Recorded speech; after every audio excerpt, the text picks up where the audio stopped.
I still remember exactly how the sunlight hit my laptop screen that afternoon, making the words glow like they were on fire. I was organizing my mortgage paperwork when I noticed a shared cloud folder I hadn't opened before.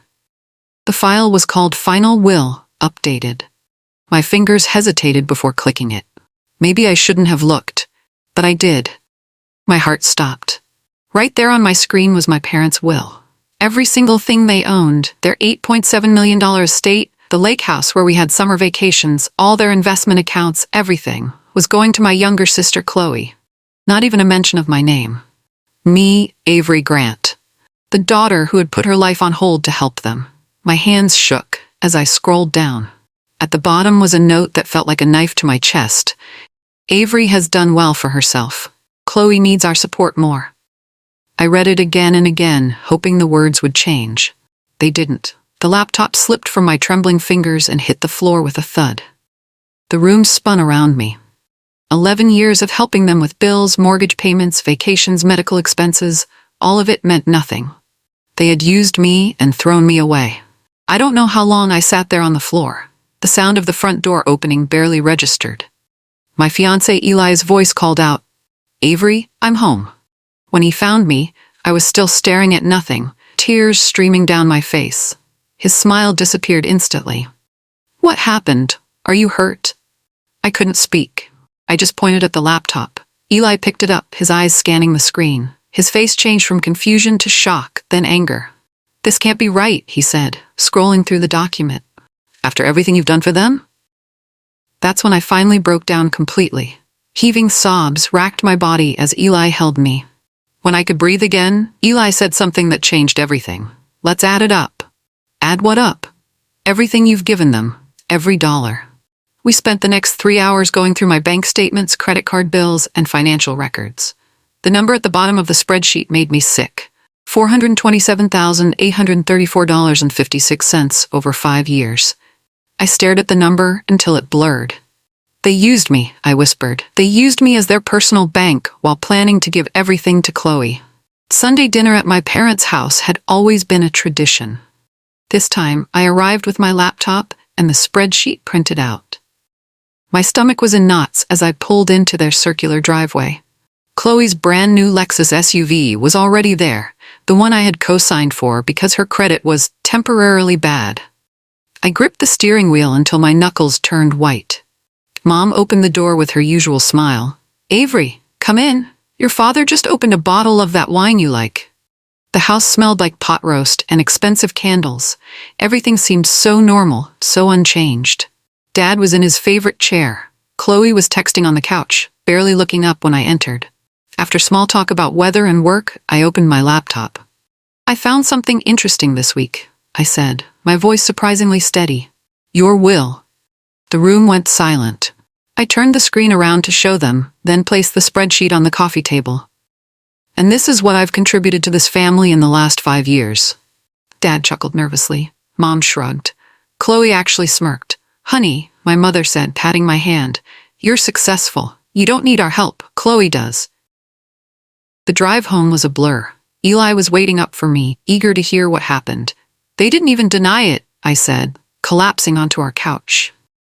"They acted like I should be happy to give everything to Chloe forever." Eli's face hardened. "There's more to this. Chloe isn't struggling. Have you ever really looked into what she does with all that money?"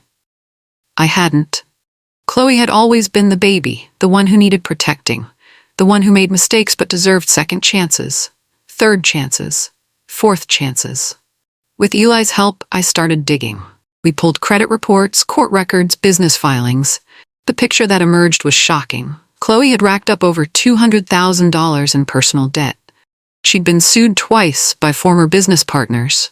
Her luxury wellness startup had burned through $150,000 in 6 months, with nothing to show for it. But the real bombshell was tucked away in the will's fine print. This trust will manage Chloe's inheritance to protect her from creditors and legal judgments. They weren't just giving her everything. They were hiding assets from her financial disasters, and I had been funding the cover-up all along. That night, I couldn't sleep. Memories kept flooding back, suddenly making sense in this new light. Chloe's emergency in Bali, When she called crying about being stranded without money, I'd wired $7,000 without question. The time she needed just a small loan for her first startup. $40,000. Gone. The down payment on her condo that I'd provided as a temporary help when she was getting back on her feet. $85,000 I never saw again. Every time my parents had called me first. Your sister needs you, Avery. Family helps family. You're doing so well, and she's still finding her way. Every time I'd believed them. Every time I'd helped without hesitation. Because that's what good daughters do, right? My phone buzzed with a text from Mom. Hey, honey, can you cover the tax bill this year? $12,800. Your father's medical expenses were higher than expected. I stared at the message, seeing it for what it really was for the first time. Not a request for help, but an expectation. A withdrawal from the Bank of Avery. No more. This ended now. I spent all morning drafting the message. I wanted to be clear but respectful. After 8 rewrites, I sent it. Mom and Dad, I've been reflecting on our family's financial situation. After reviewing my contributions over the years and discovering the will, I've realized I can't continue supporting the family financially. I need to focus on my own future now. I love you, and I'm here emotionally, but the financial support stops today. Avery. The responses came quickly. Dad, after everything we've done for you, this is how you repay us? Mom simply sent, I'm too upset to talk to you. Then my texts to her showed as not delivered. She had blocked me. Chloe posted a photo on Instagram with the caption, Some sisters only care about money, not family. The pain of their reactions was sharp, but something had changed in me. I felt stronger somehow, clearer. Then my phone rang. It was my parents' attorney, Mr. Winters. Avery, your parents would like to meet with you in my office tomorrow. Can you make it at 2 p.m.? Maybe they wanted to fix things. Maybe they understood how hurt I was. I'll be there, I said. The law offices of Winters & Associates smelled like leather and money. My parents were already seated when I arrived, both looking solemn. Chloe wasn't there. Mr. Winters smiled professionally. Thank you for coming, Avery. Your parents wanted to discuss some family matters with you. Hope flickered in my chest. Maybe they'd reconsidered. That hope died when Mr. Winters slid a document across the table. This is a simple agreement stating you won't contest the will after your parents' passing. Standard procedure. I stared at them in disbelief. You brought me here to make sure I won't fight for what your praise seer giving Chloe? That's why we're here? Mom looked away. Dad cleared his throat.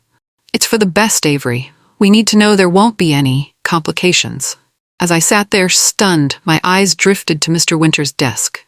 A yellow post-it note caught my attention. Scribbled on it was Delaney Holdings, Offshore Trust Docs. That wasn't a name I recognized, but something about it made my skin prickle. I need time to think about this, I said, standing up. I'll get back to you. Delaney Holdings, I repeated to my friend Marcus over coffee. Marcus worked in financial intelligence at a major bank. Does that mean anything to you? He typed it into his tablet. Not specifically, but offshore trusts are typically used to protect assets or avoid taxes. Sometimes legitimate, sometimes not so much. After promising to look into it, Marcus called me back 3 hours later. Avery, you need to sit down for this. Delaney Holdings was an offshore trust in the Cayman Islands. My parents had transferred $2.3 million to this trust over the last 2 years. The beneficiary? Chloe. They're hiding money, I whispered. There's more, Marcus said. One of the transfer authorizations has a questionable signature. The bank flagged it internally but didn't investigate further when a second authorization came through properly. A questionable signature. The pieces clicked together in my head. They're not just excluding me from the will, I said slowly. They're actively moving money out before anything happens to them. Then another thought struck me. Can you send me a copy of that signature?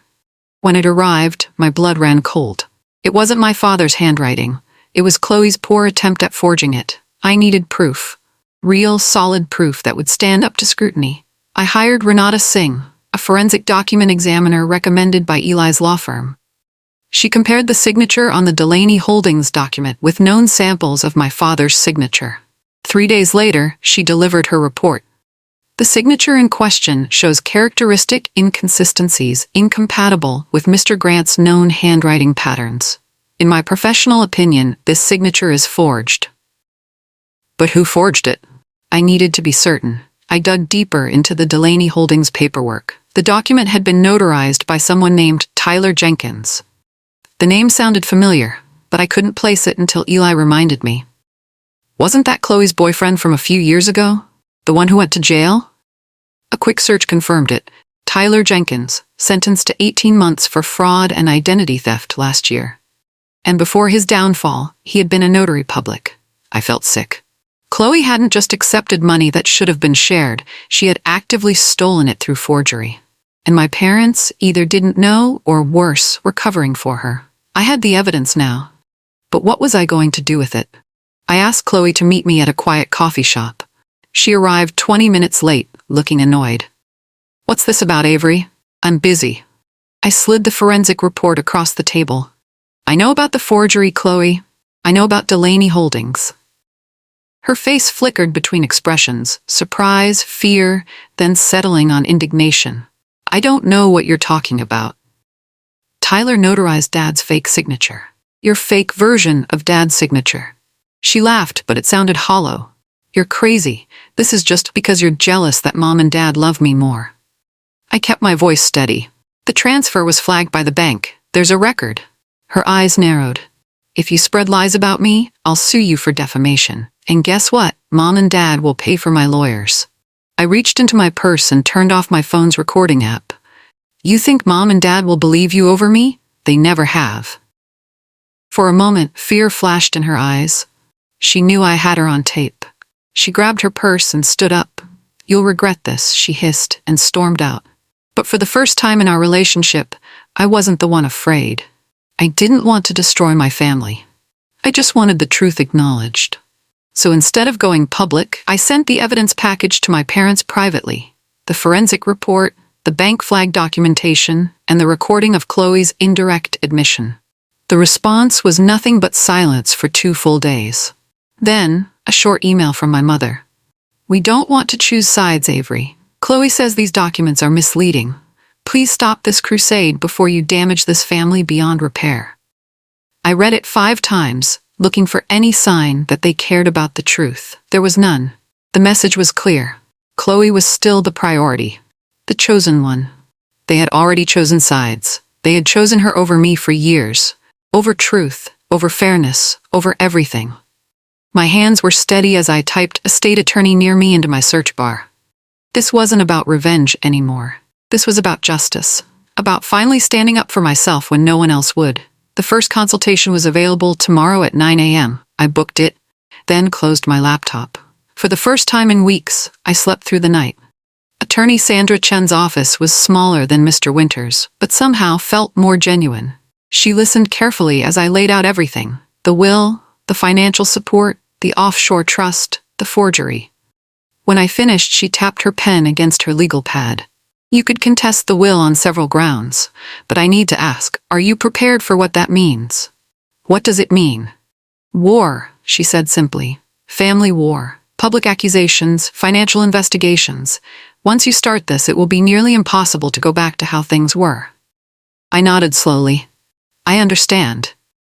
There's more, she continued. I looked into your parents' financial situation.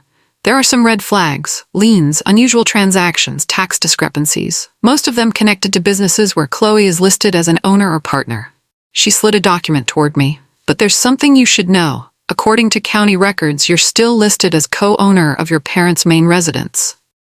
What? How is that possible? 7 years ago, when they refinanced, you co-signed and were added to the deed. They never removed you. I stared at the paper, a strange feeling of power washing over me. What does this mean exactly? It means, Sandra said, that they can't sell that house without your signature. I verified everything Sandra told me. The deed to my parents' estate clearly listed me as a co-owner with right of survivorship, a decision made years ago when they needed my income to qualify for refinancing at a lower rate. Dad had promised to remove me once the loan terms improved. Just a temporary thing, Avery. No big deal. But he never did.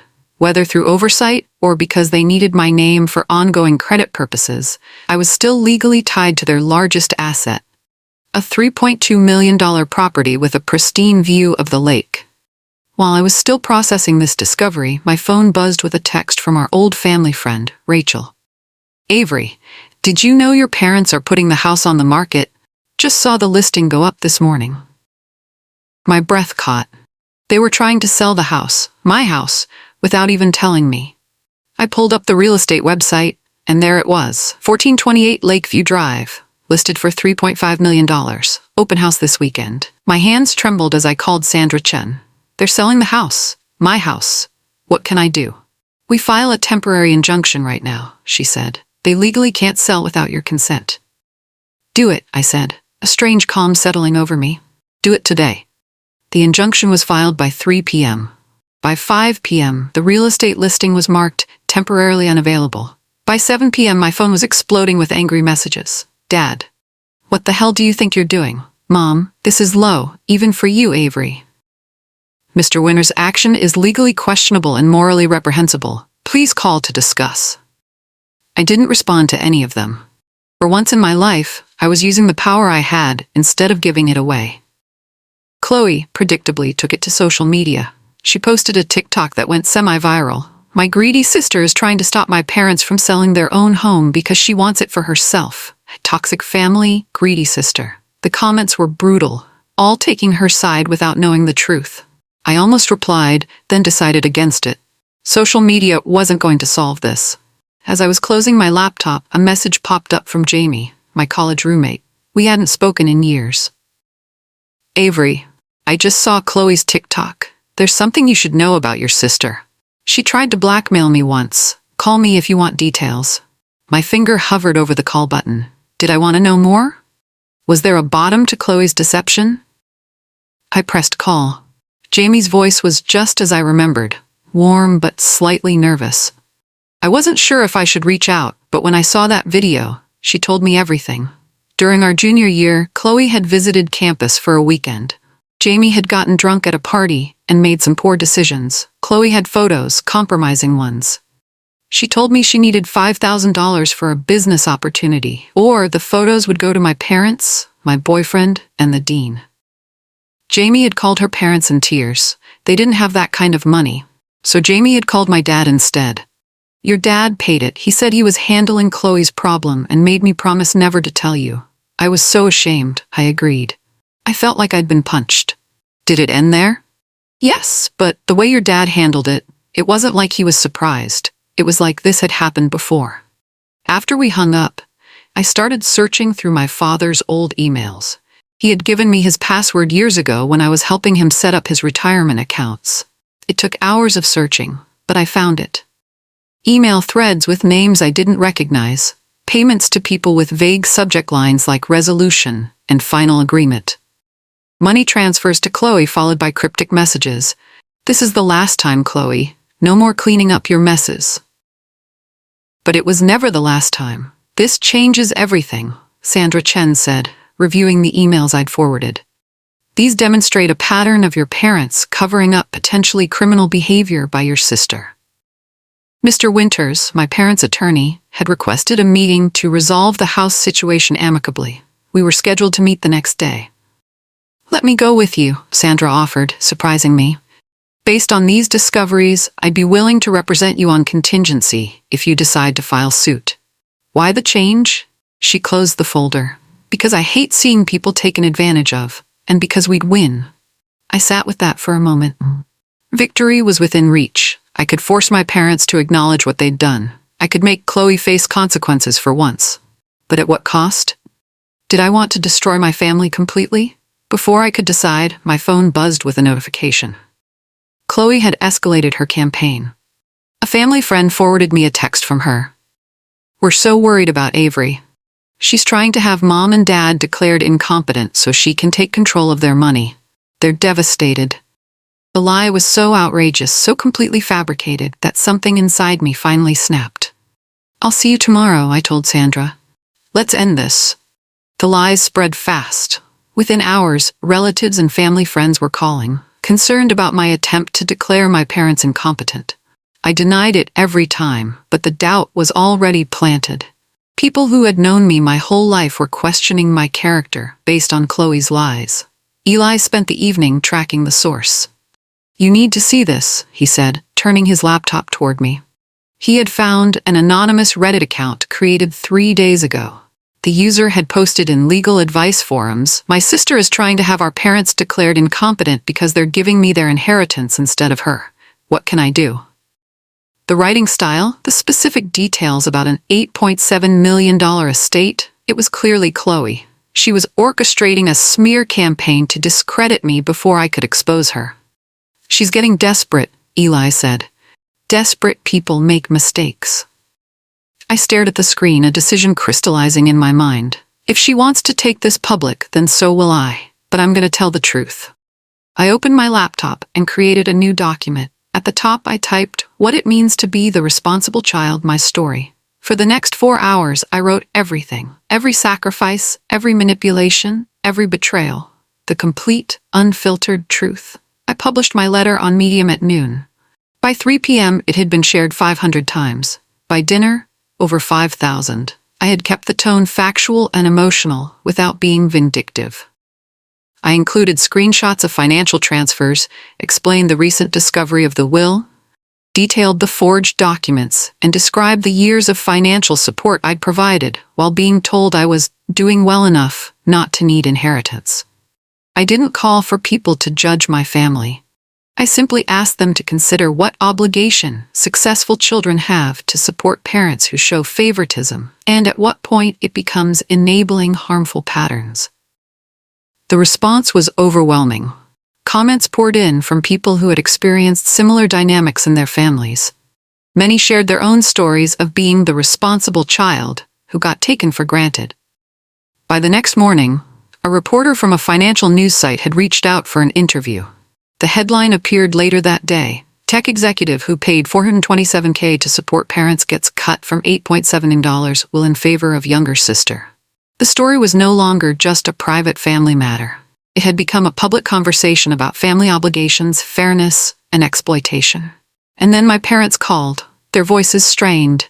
"We need to meet. Just us. No lawyers." The public reaction continued to build. Strangers sent messages of support. A legal defense fund someone started for me reached $15,000 in hours before I asked them to shut it down. 3 law firms offered to represent me pro bono. My story had struck a nerve. It wasn't just about money, it was about fairness, about the invisible labor of responsible children, about the painful reality that sometimes the people who should love us equally simply don't. I agreed to meet my parents at a neutral location, a private room at a local restaurant. Sandra advised against going alone, but this was a conversation I needed to have face to face. They looked older somehow. Mom's eyes were red from crying. Dad wouldn't meet my gaze. "Why did you have to make this so public?" Mom asked, her voice barely above a whisper. "Why did you have to lie about me?" I countered. "Chloe was spreading rumors that I was trying to have you declared incompetent. You know that's not true." Silence hung heavy between us. Finally, Dad spoke. "There are things you don't understand about Chloe." "Then help me understand." They exchanged a look. Mom nodded slightly. "Chloe has bipolar disorder with borderline features," Dad said. "She was diagnosed 3 years ago. She refuses consistent treatment. When she's stable, she's fine. When she's not, she's destructive," Mom finished. "We're afraid of what she might do if she feels abandoned." I tried to process what they were telling me. "So the will, the money, all of it, it's because you're afraid of her?" Dad nodded slowly. "We've seen what happens when she spirals. The blackmail, the spending sprees, the dangerous behavior. We thought if we secured her future, made sure she always had support. But why exclude me completely? Why not tell me the truth?" Mom looked down at her hands. "Because you're strong, Avery. You've always been our rock. We thought you could handle it." The unfairness of it hit me like a wave. "So you sacrificed me to protect her? You used me as Chloe's safety net without even giving me the dignity of a choice?" They didn't answer. They didn't need to. "And the offshore account? The forgery?" Dad's face fell. "We knew about the account. We didn't know about the forgery. We believed her when she said you were trying to take everything." So many years of manipulation, of being the responsible one, while Chloe was protected from consequences. of giving and giving while being told I didn't need anything in return. Her condition explains her behavior, I said quietly. It doesn't excuse yours. They nodded, finally understanding the depth of their betrayal. After 2 days of reflection, I called my parents again. I have a proposal. I'm sending it in writing, but I wanted to tell you directly. My plan was straightforward. The estate would be divided equally. Chloe's portion would be managed by a professional trustee who could ensure she received proper care and limit her access during manic episodes. The offshore funds would be returned and properly declared. Most importantly, my parents would commit to family therapy to address the patterns that had damaged us all.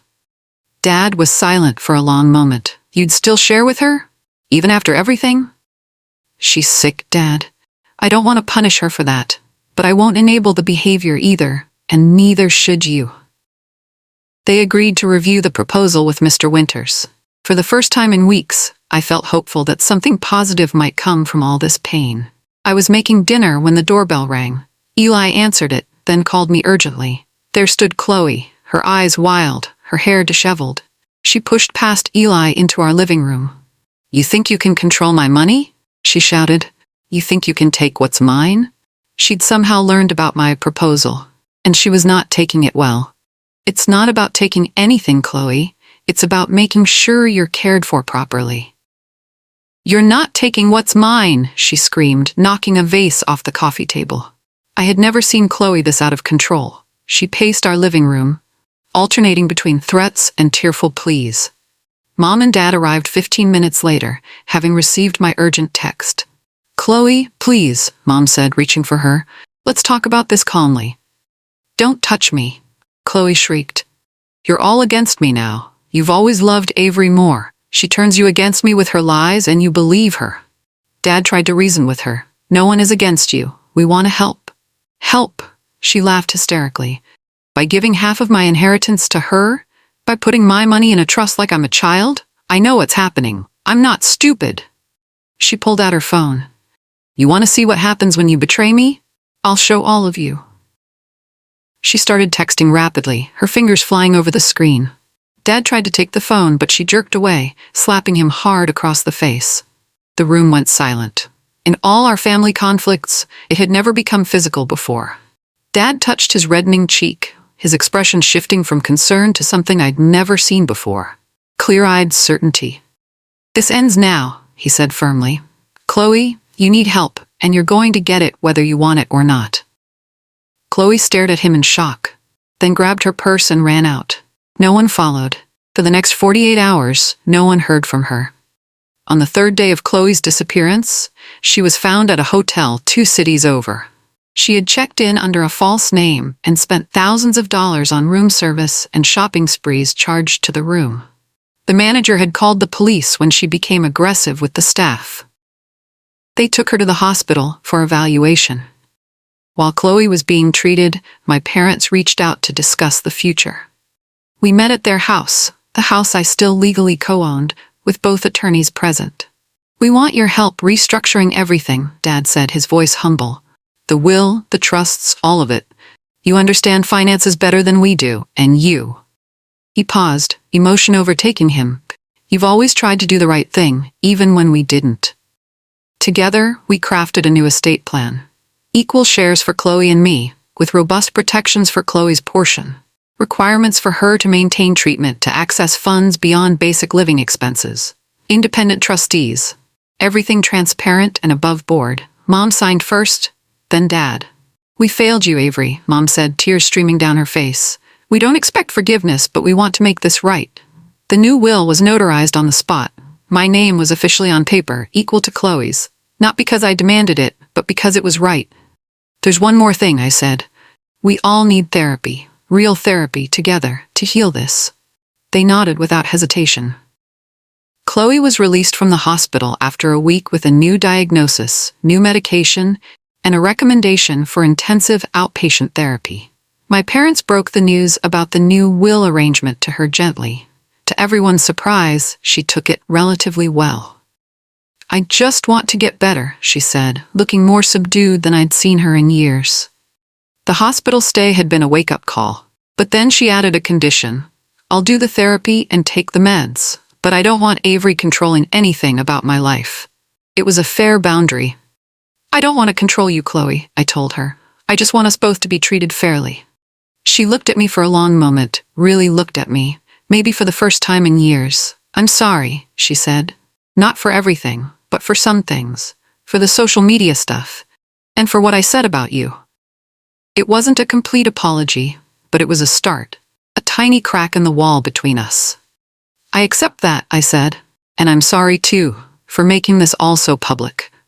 She shrugged. People will forget about it in a week. There's always some new family drama going viral. She was right. The internet's attention had already moved on to the next dramatic story. Life would go on. And maybe, just maybe, our family would too. 6 months passed. True to her word, Chloe stayed in treatment. She had good days and bad days, but the extreme episodes happened less frequently.